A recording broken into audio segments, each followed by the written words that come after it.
Meus queridos irmãos, minhas queridas irmãs, a paz do Altíssimo esteja contigo e com a tua família. Este é o vídeo número 4.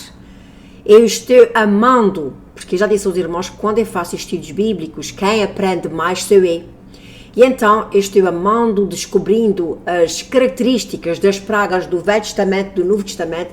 Algumas delas têm algo em comum, outras nem tanto, mas o propósito das pragas, tanto no Velho Testamento como no Novo Testamento, é um. É para que o povo continue amando, servindo, adorando a Deus. E no tempo de Faraó não deixava o povo servir a Deus.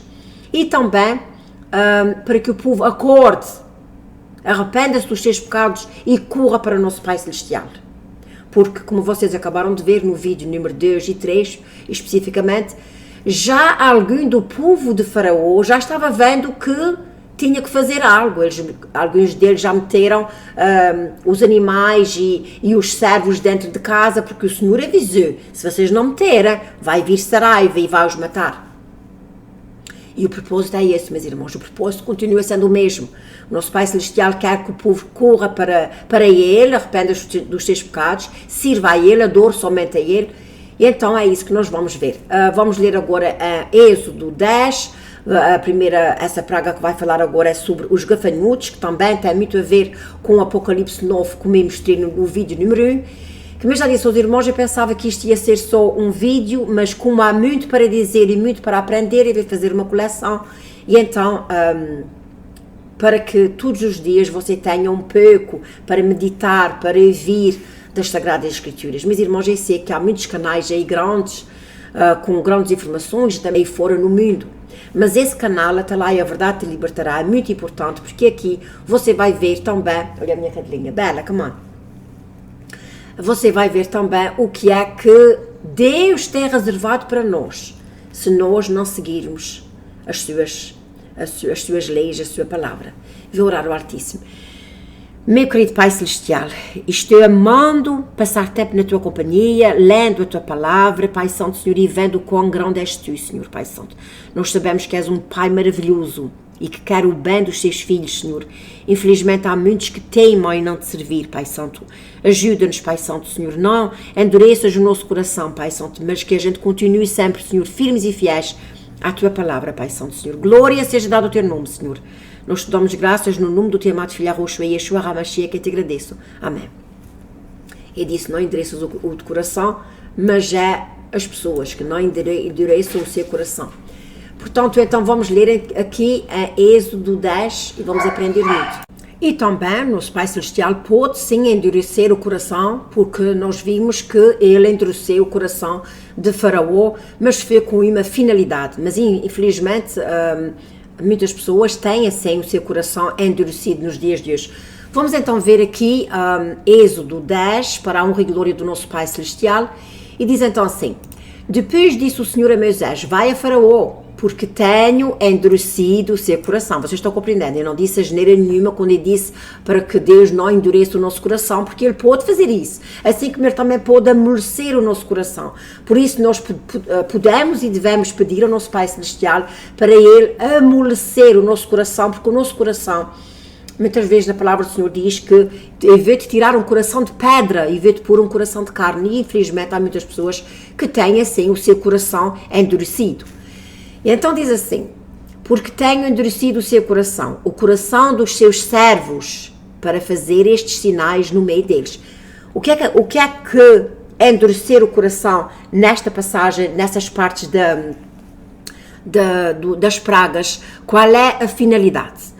Se Deus não endurecesse o coração de Faraó e dos seus servos, logo no primeiro sinal, eles ficavam, eles tinham obedecido, e assim eles não viam o resto das pragas.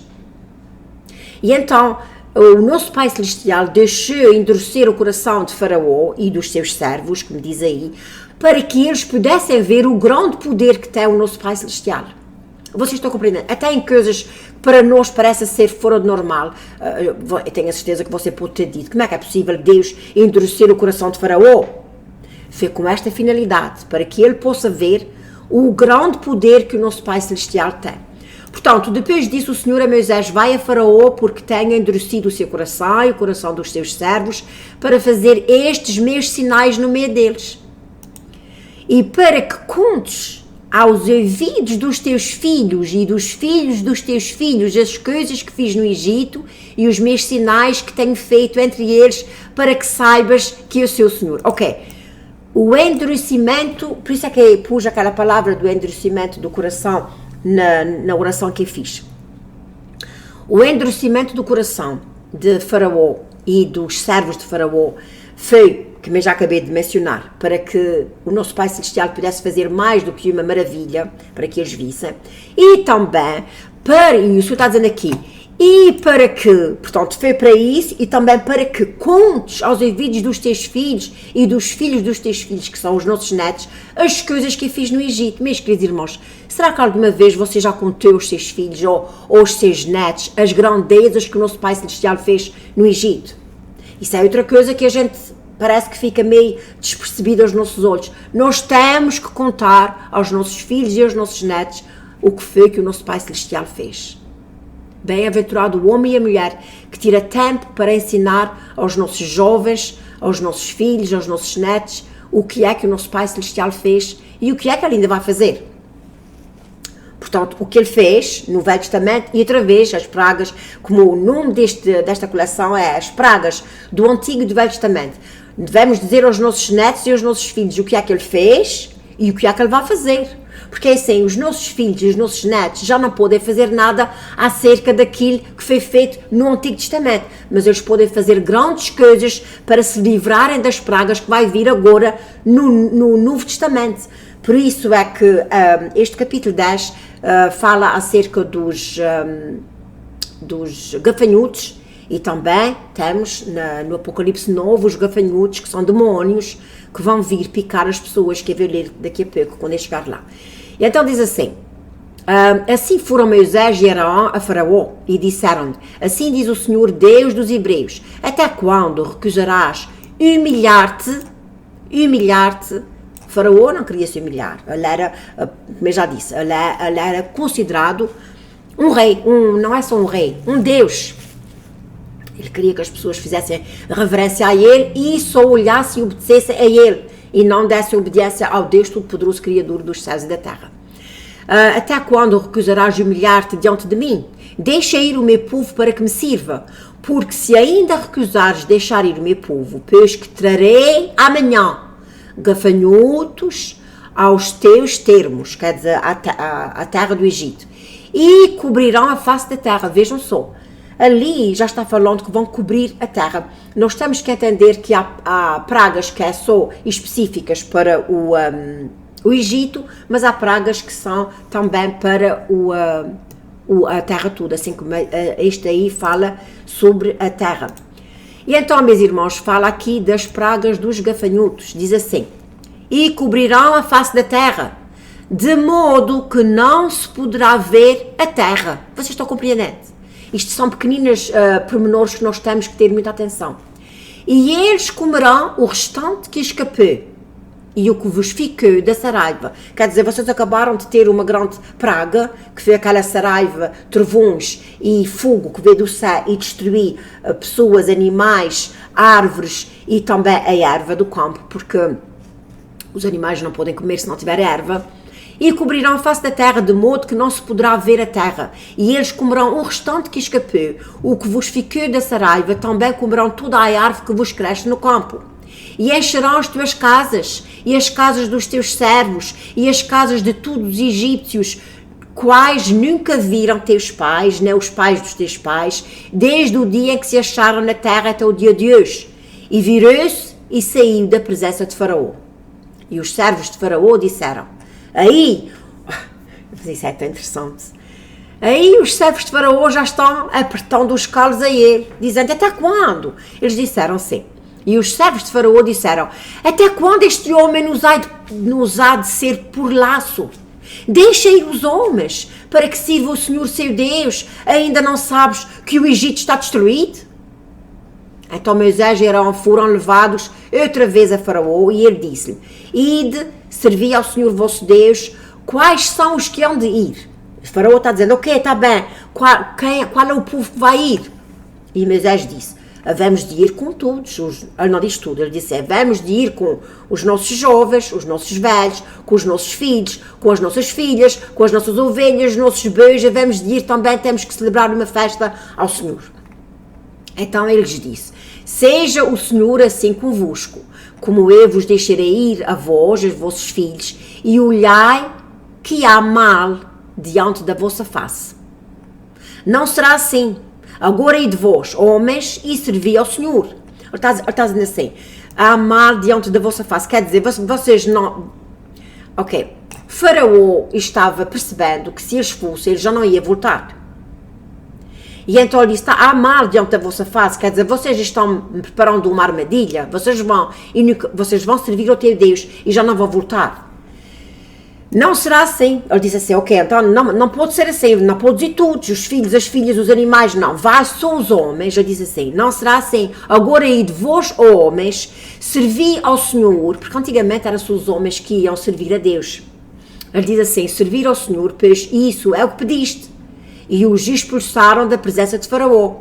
Então disse o Senhor a Moisés, estende a tua mão sobre a terra do Egito, para que os gafanhotos venham sobre a terra do Egito e coma toda a erva da terra, tudo o que deixou a saraiva. Então estendeu Moisés sua vara sobre a terra do Egito, e o Senhor trouxe sobre a terra um vento, aqui diz oriental. E todo aquele dia, e toda aquela noite, e aconteceu que pela manhã o vento oriental trouxe os gafanhotos, e vieram os gafanhotos sobre a terra do Egito, e assentaram-se sobre os termos do Egito, tão numerosos foram que antes destes nunca houve tantos, nem depois deles haverá. Porque cobriram a face de toda a terra, através, irmãos, isso é uma praga que começou no Egito, mas cobriu toda a terra, de modo que a terra se escureceu, e comeram toda a erva da terra e todo o fruto das árvores que deixaram a saraiva, e não ficou verde algum nas árvores, nem da erva do campo, nem toda a terra do Egito. Ok, aqui em Apocalipse 9 também fala, diz assim, e abriu o poço do abismo, e subi fumaça do poço, como a fumaça de uma grande fornalha, e com a fumaça do poço escurecesse o sol e o ar. E escurecesse o sol e o ar escuro, irmãos, vocês já reparei uma coisa dessas, as pessoas mal podiam respirar, e o que está acontecendo hoje, irmãos, eles estão estragando o ar, o oxigênio, isso é uma coisa séria. No canal Atalaia de Yeshua Oficial, e ver por lá uns vídeos brevemente acerca de algo que eles estão pondo no ar, na atmosfera, e nós sabemos que os dias daqui para a frente, meus irmãos, são dias de muita angústia. E então aqui por abaixo, se vocês depois quiserem, diz assim, e da fumaça vieram gafanhotos sobre a terra, e foi-lhes dado poder como o poder que têm os escorpiões, e foi-lhes dito que não fizessem dano à terra. Vejam só, no Apocalipse, no Êxodo 10, os gafanhotos que vieram foi para atingir a terra. Não, pelo menos até agora eu não li que eles atingissem as pessoas. Em Apocalipse 9, diz aqui, foi-lhes dito que não fizessem dano à terra, nem a verdura alguma, nem a árvore alguma, mas somente aos homens que não tenham nas suas testas o selo de Deus. E foi-lhes permitido não que os matassem, mas que por 5 meses os atormentassem, e o seu tormento era semelhante ao tormento do escorpião quando fere o homem. E naqueles dias os homens buscarão a morte, e não a acharão, e desejarão morrer, e a morte fugirá deles. E depois, se você continuar a ler, que eu não quero fazer um vídeo muito grande, você pode ver quais são a aparência daqueles gafanhotos que são autênticos demónios, e que vão então vir no Novo Testamento, e como eu já disse no princípio, irmãos, leiam isso aos seus filhos, aos seus netos, para que eles saibam o que é que vai vir. Voltando ao Êxodo 10, eu estou achando este estudo maravilhoso. A gente pode ver o contraste, algumas vezes já cobre uma certa parte, outras vezes é a terra toda, algumas vezes os gafanhotos são os mesmos, são gafanhotos, são a mesma espécie de animal, que é usada, mas uma vez é para fazer uma finalidade, é só para destruir a terra, outras vezes é só para atormentar os homens. E é isto tudo, meus irmãos, porque os animais dão ouvidos ao nosso Pai Celestial. Tanto foi na Arca de Noé, Os animais foram chamados 2 a 2 para o arca e eles foram. Hoje em dia há pessoas piores do que animais que não querem dar ouvidos à voz do Senhor. Diz assim: porque cobriram de tudo a face da terra, de modo que a terra se escureceu e comeram tudo. Diz aqui assim: então Faraó se apressou, fez depressa, mandou pessoas chamar Moisés e Arão e disse: pequei contra o Senhor vosso Deus e contra vós. Outra vez, ele tornou a dizer que pequei. Agora, pois, peço-vos que perdoeis o meu pecado somente desta vez e que oreis ao Senhor vosso Deus que tire de mim somente esta morte. E saiu da presença de Faraó e orou ao Senhor. Então o Senhor trouxe um vento ocidental. Aqui é o ocidental e aqui é oriental. Então o Senhor trouxe um vento ocidental fortíssimo, o qual levantou os gafanhotos, lançou-os no mar vermelho, não ficou nem um gafanhoto em todos os termos do Egito. O Senhor, porém, endureceu de novo o coração de Faraó, e este não deixou ir os filhos de Israel. Então disse o Senhor a Moisés: estende a tua mão para o céu, e virão trevas sobre a terra do Egito, trevas que se apalpam. Trevas que se apalpam. Eu estive fazendo aqui umas notas essa manhã. Aqui, vejam só. Estive fazendo aqui as minhas anotações aqui essa manhã, quando eu estava lendo as Sagradas Escrituras, antes das 4 horas da manhã, porque já estou aqui há bastantes horas, se vocês repararem, já é de dia. Apocalipse 16 diz assim: derramou o quinto a sua taça sobre o trono da besta, cujo reino se tornou em trevas. Aqui em Êxodo diz que as trevas eram tão fortes que se podiam apalpar. Aqui no 16 diz assim: derramou o quinto a sua taça sobre o trono da besta, cujo reino se tornou em trevas. Isso aqui está falando outra vez em trevas. E os homens remordiam a língua por causa da dor que sentiam. Eram trevas que traziam dor. Dor, meus irmãos. E diz então que e blasfemaram o Deus do céu por causa das angústias e das úlceras que sofriam e não se arrependia das suas obras. Aqui também trouxeram úlceras, também, como eu já li, praga que também fazia úlceras. E Moisés estendeu a sua mão para o céu e houve trevas espessas em toda a terra do Egito por 3 dias. Trevas que se apalpam por 3 dias. Não vi um ou outro, ninguém se levantou do seu lugar por 3 dias, irmãos. Ninguém via um ou outro, ninguém podia se levantar. Eram trevas que se podiam palpar. Mas todos os filhos de Israel tinham luz em suas habitações. Aleluia, glórias ao nome do Altíssimo. Então Faraó chamou Moisés e disse-lhe: ide, servi ao Senhor, somente ficam vossas ovelhas, vossas vacas, vão também convosco as vossas crianças. Hoje estava de uma maneira, vocês que vai-se embora, levem as crianças, levem tudo consigo.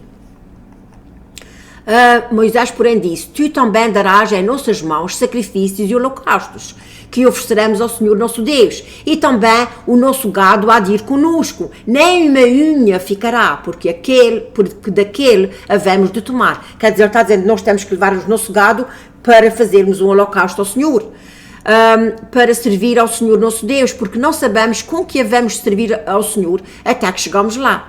O Senhor, porém, endureceu o coração de Faraó, e este não os quis deixar ir. E disse-lhe Faraó: vai-te de mim, guarda-te que não mais vejas o meu rosto, porque no dia em que vires o meu rosto, morrerás. E disse Moisés: bem disseste, eu nunca mais verei o teu rosto. Aqui está, meus queridos irmãos, o estudo bíblico, a parte número 4. Vou fazer agora a parte número 5. Eu espero que vocês estejam tirando proveito. Não é gostar, irmãos. A palavra do Senhor não é para gostar. A palavra do Senhor é para obedecer. Porque há coisas realmente na palavra do Senhor que a gente gosta e outras que a gente não gosta tanto. E especialmente quando temos fraquezas, que temos que lutar contra essas fraquezas. E às vezes as fraquezas vêm através de situações na vida difíceis. Mas a palavra do Senhor tem que ser obedecida. Mais uma vez, eu espero que os irmãos estejam gostando. Não percam a 5ª parte que vai vir a seguir para a honra e glória do nosso Pai Celestial. Que o Altíssimo vos abençoe e fique na paz do Criador dos céus e da terra.